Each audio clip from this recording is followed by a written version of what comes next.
matin, il me réveille. Je me suis devant lui, je me mets dans l'oratoire. Et il me réveille parce que sa parole et puis sa présence, elle me donne goût à la vie. Elle me rend debout, elle me donne la force et l'énergie pour avancer. Jésus me réveille tous les matins par sa parole. Jésus me réveille dans ma vie, en tout cas, il réveille mon cœur, parce qu'il me rappelle chaque jour l'importance de regarder l'autre au-delà de l'apparence, au-delà des paroles et des gestes. Même quand je suis blessé, choqué ou déçu, Jésus est là pour me redire qu'avec lui, rien n'est jamais définitivement perdu. Et que si nous avons la foi, l'espérance peut toujours renaître dans toutes les situations et en chacun. Jésus, c'est un antidote contre la timidité. En fait, il nous pousse à aller vers les autres en son nom. L'idée, c'est de tous les jours demander sa force, tous les jours. Tout simplement dans un Notre Père, un Je vous salue Marie. Et depuis quelques années, je me sens pousser des ailes lorsqu'il faut parler du Christ. Avec Jésus, on se sent plus fort. On fait des choses qu'on ne ferait pas tout seul. Le Seigneur tient ses promesses quand il nous dit « Je serai avec vous tous les jours jusqu'à la fin du monde ». Et en fait, le contexte particulier qu'on traverse en ce moment nous pousse tous à chercher le Seigneur dans toutes ces petites joies du quotidien. Voilà, comme les bergers ont cherché Jésus, ont marché vers la crèche comme les rois mages. Eh bien, j'ai vraiment ce désir de chercher Jésus, mais Jésus tout petit et tout pauvre, donc dans notre quotidien.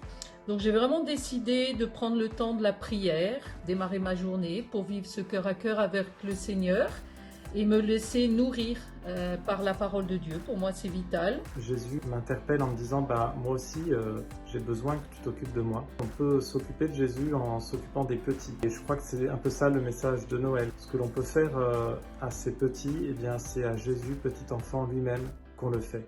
Jésus m'envoie pour dire aux jeunes, aux malades, aux adultes, que Jésus les aime profondément. Il les aime avec tendresse, que nous soyons tous des crèches pour accueillir l'enfant Jésus. Jésus vient.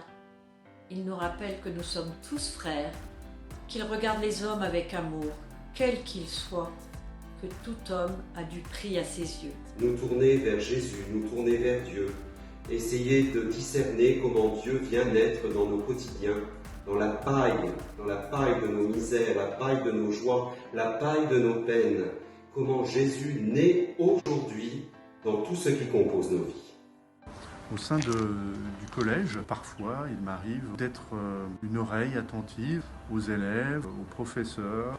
Et à chaque fois que j'accueille quelqu'un, c'est le Jésus de la crèche que j'accueille. Il m'invite à partager la joie que je reçois de lui, à être plus proche des gens qui ont des difficultés, à me déposséder aussi de mes superflus, des choses inutiles, pour être pleinement disponible pour les autres. Nos prêtres, au premier confinement, nous les avons inscrits sur des post-it dans notre cuisine.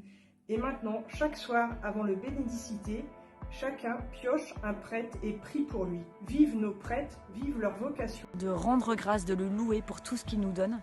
Et à la fin de la journée, d'essayer concrètement de lui dire 3 merci. Grâce à mon vélo, j'ai pu visiter ou entendre au téléphone des personnes qui se sentent en grande solitude. Et pour moi, c'est vraiment une grande joie de pouvoir vivre ça. Dieu est présent à l'Oasis Saint-Honoré par la foi des personnes en précarité qui nous rejoignent. Foi toute simple, mais si riche d'amour qu'elle nous évangélise. Je me demandais un petit peu comment je pouvais sortir de mon confort pour faire quelque chose pour les plus démunis. Donc j'ai rejoint une équipe de maraude et c'était très intéressant de pouvoir entrer en contact avec ces personnes qui vivent dans la rue. La chose qu'ils demandent le plus, c'est du lien. On a même blagué avec certains. Moi je me dis, l'avant c'est l'espérance et eux, quelle sera leur espérance pour Noël ?